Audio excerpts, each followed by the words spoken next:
একটা ছোট্ট গল্প বলি, একটু দিমাগ লাগে শুনবা। অনেকদিন আগে যখন আমি রাজমিস্ত্রি কাজ করতাম, তখন প্রতিদিন রাতে নাইটে কাজ হইতো। আর নাইটে কাজ করতে গেলে জানাই হয়তো অনেকে যে নাস্তা দেয়, মানে টিফিন দেয়। ওই টিফিনে কি দিত? দুটো করে সিঙ্গারা। প্রতিদিন সিঙ্গারা খেতে খেতে আমাদের ভিতর একবার পচে গেল। আমরা বলছি হ্যাঁ, সিঙ্গারা তো খাওয়া যাবে না, সিঙ্গারার বদলে অন্য কিছু খাবো সিঙ্গারার পয়সাতেই। আমরা বলছি না, সিঙ্গারা খাবো না।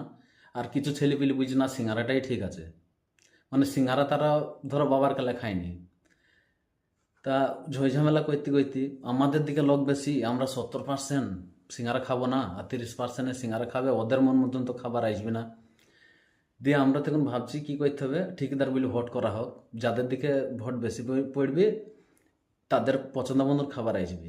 তা ভোট করা হইলো, আমরা তো লাস্তে লাস্তে ভোট দিলাম যে আমাদের লোক বেশি, আমাদের সিঙ্গারা বাতিল করবই।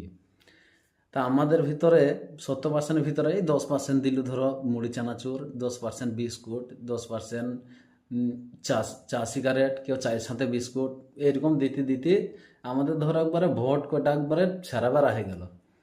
আর ওই সিঙ্গারার যে 30% মালটা ছিল না, ওইটা একবার পুরো সম্পূর্ণ সিঙ্গারাতেই পড়ে গেল। তাহলে সিঙ্গারাওয়ালা জিতে গেল। কি করা যাবে? ওরা ভোটে জিতলো, আমরা গোহারা হেরে গেলাম। ওরা সিঙ্গারা এনে ডেলি খেতো, আর আমাদেরকে কি খেতে হতো? টুকটুক করে কুকুরের মতন বসে বসে দেখতে হইতো। তা কি করবো, আমাদের জ্বলন যেমন সহ্য করতে না পেলাম, খাবারও বন্ধ হয়ে গেল, যেটা পেয়েছিলাম সেটাও বন্ধ।